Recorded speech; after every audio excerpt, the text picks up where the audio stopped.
Today on Southern Keto, it's the epic battle of the fast food condiments. Which condiment will reign supreme?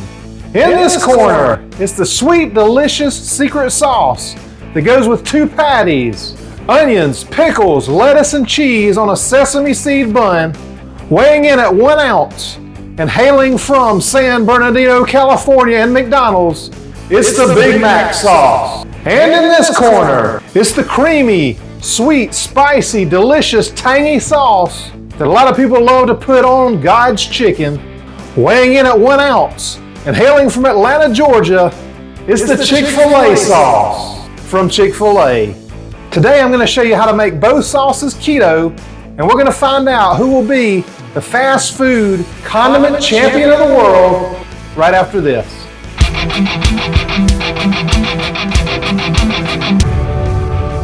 Now both of these sauces are iconic. The Big Mac has been around as long as I remember, and as long as there have been Chick-fil-A's in the South, Chick-fil-A sauce has always been one of the favorites. But the Big Mac sauce has 24 ingredients. Look at some of the stuff in this. The Chick-fil-A sauce has even more ingredients. Look at this. So today, I'm going to show you how to make the Big Mac sauce with only 10 ingredients. And I think it's every bit as delicious as the original.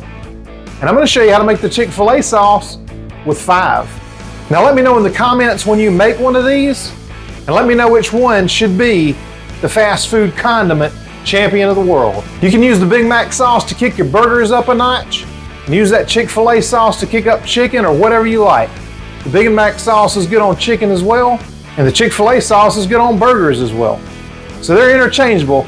Let me know which one you like the best. And let's get started on this epic battle for fast food condiment champion of the world right now.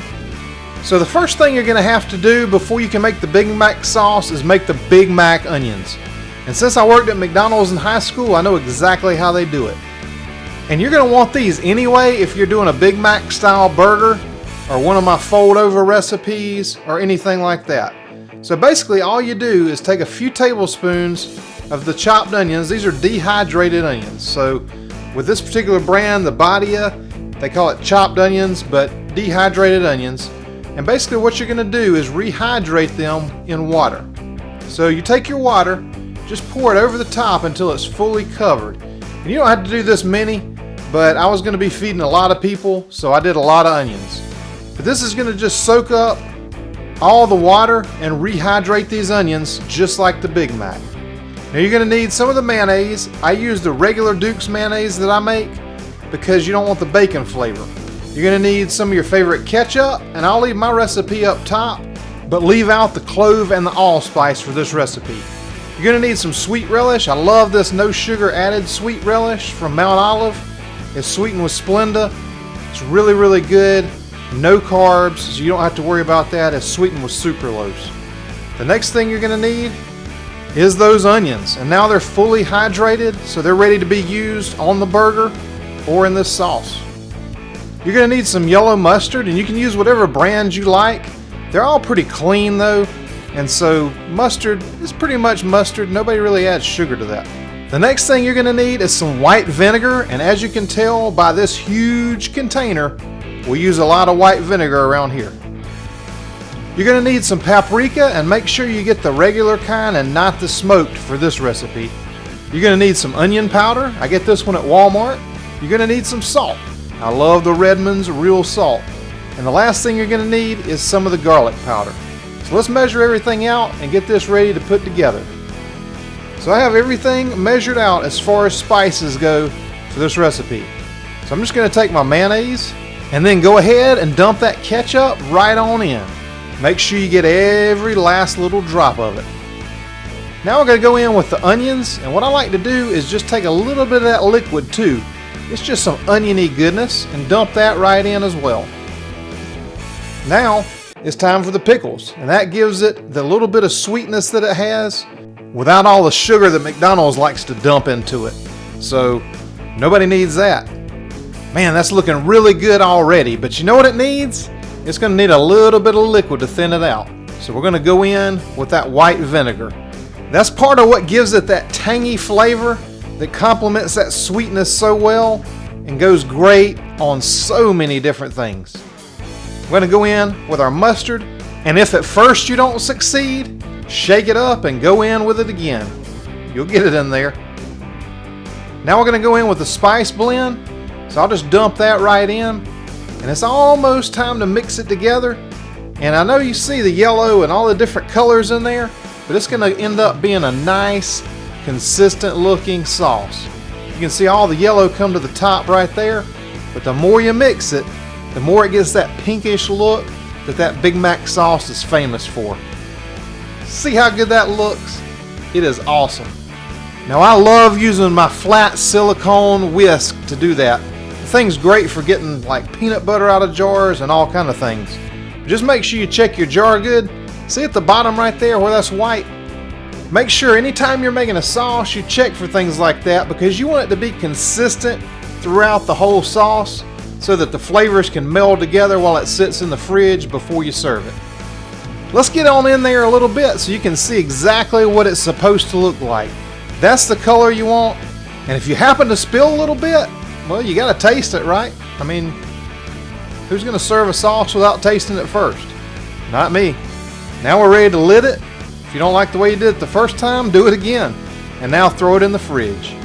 Now if you like keto condiments as much as I do and you're not subscribed to my channel, hit the little button right down there. It lit up for you just now. And anytime I do a new condiment video or any other video, you'll know about it. And now for the Chick-fil-A sauce. You're going to need some of this keto honey. I love this stuff. I'll put a link down below so you can order some. The other thing you're going to need is a lemon. We use this for a different kind of tang. You're also going to need some yellow mustard, and again, use your favorite brand of that. You're going to need some barbecue sauce. Now this is mine that I make. I'll put a link to that up above if you want to make it, or use your favorite. And you're going to need some mayonnaise. Again, with this one, use my regular Duke's mayonnaise if you're making your own. So the first thing you got to do is just measure out all your ingredients. This stuff is just like honey. It really is. It has the same consistency. It takes forever to pour out, so I just usually, if I don't have that much left in it, I'll just set it up top there and let it do its thing. Now I haven't found anything yet that can take the place of that keto honey as far as a substitute.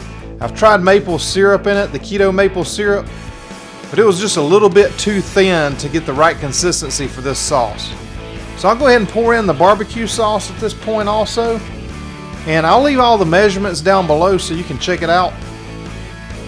Or if you're watching carefully what I'm doing, you'll see exactly how much of each thing is in there, because it just sits right on top of one another because that honey is so thick. So there was a little bit left in there. I'm going to pour it in, and I'll go ahead and add my other ingredients. I'll go ahead and add in my mayonnaise. Now I got to get my lemon ready, and one of the things I like to do is just roll it between my palm and the cutting board, and that gets all the juices distributed throughout it so that you have a much easier time juicing it, and you really are able to get the juice out really easily. Now I know you've seen one of my other tools that I use, but this one is good for a single half.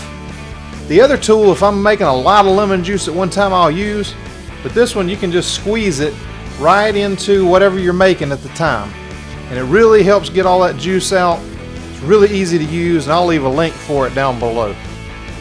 Now that we're all done with that, I'm just going to go in with my mustard, because it's really a mustard based sauce, even though there's a lot of other ingredients in there that give it the complexity of flavor, but the mustard is what gives it that color. Now I know I'm not measuring it here, but you know, I got a pretty good eye for the stuff, so just squirt in what you want and measure it if you want. Hey, it's your kitchen. This is my kitchen. I just squirt it in there, and I'm going to taste it before I'm done anyway, so I don't know if it needs more. Now I'm going to pour it into my glass jar. Now why did I do it this way? I really have no idea. I was trying to show all the measurements on the video for you so you could see it if you wanted to do it that way instead of following the recipe. You could just watch along. Some people say they don't like reading the recipe, so I just figured I'd show it. So we're going to just dump it in the jar and start to mix it up. And once this is done, you get a really good consistent Chick-fil-A sauce. It's a little thick, but it's the perfect consistency for chicken or anything like that.